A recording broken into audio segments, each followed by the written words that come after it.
As we all know, Gypsy Rose Blanchard used a man with autism, a low IQ, and other mental health issues that was collecting a permanent disability check at the time to unalive her mom. Now, she has a chromosome disorder, and it's called 1q21.1. This is the chromosome disorder right here. This is the poster child for this chromosome disorder. This is the poster child and Gypsy Rose Blanchard next to each other. Now, the reason why I showed you guys this is because I want to show you guys how she's used every man in her life. Now, this chromosome disorder is basically validates all of the things that her mom had done. All the doctor's appointments, the wheelchair, the feeding tube, all of that. It stems from this chromosome disorder. But she used a disabled man to unalive her mom and basically tell him that she was being abused even though she wasn't. Now, did her mom embellish her situation?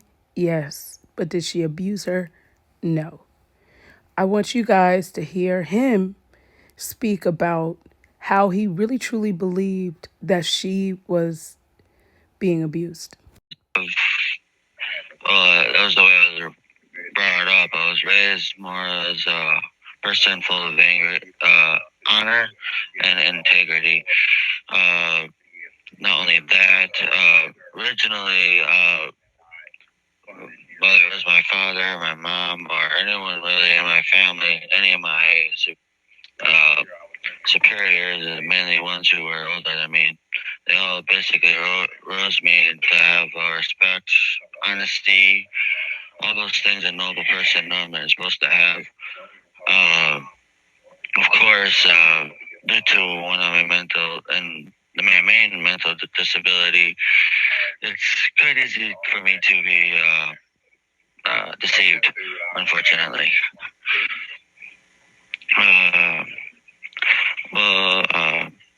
The main reason this all even transpired was basically due to the love that I felt that was equally shared between me and Gypsy Blanchard. However, I've learned that as of late that she may have just been using me, which is sad because I felt it was much more real than that at the time.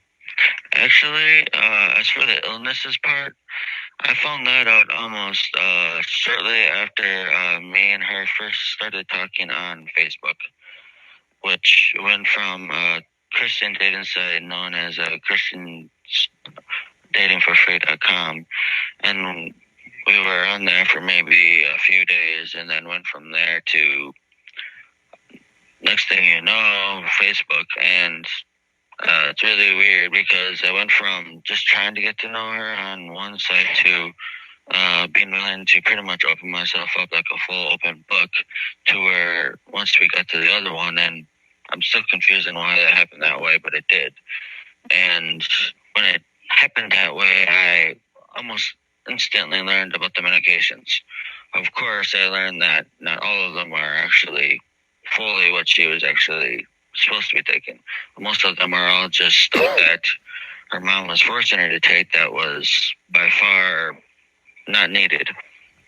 I did feel as if Gypsy was going through trauma, whether it was the abuse with medication or the abuse of being forced to be staying in a chair, or even the abuse of her being stuck in a room for so long because her mom would be doing things in a physical abusive way, like chaining her to the bed, or even other physical abuse, like her being beaten with really anything her mom could find.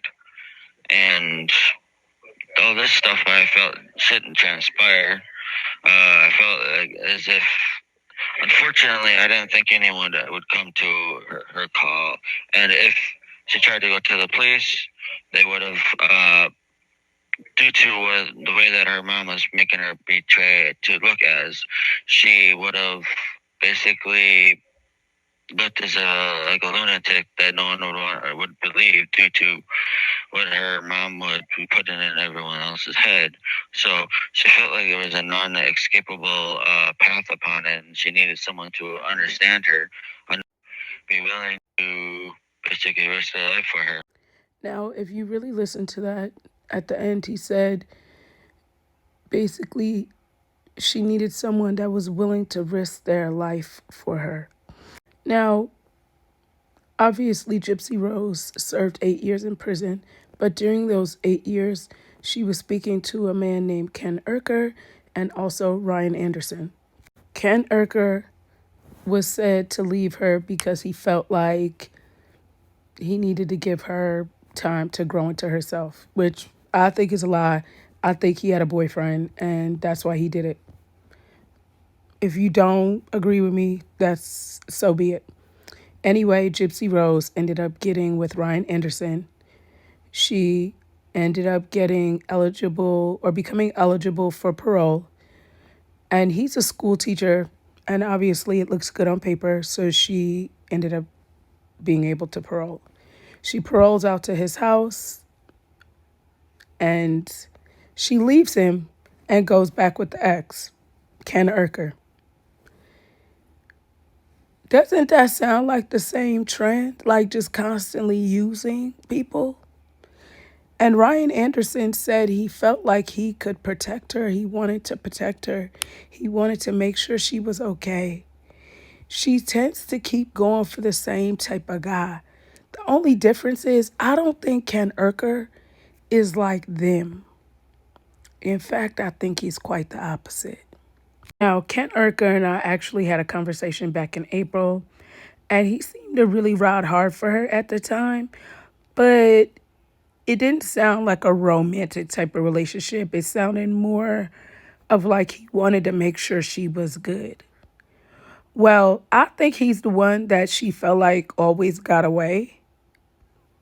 So she felt like if I get him back, I'm going to make sure I keep him.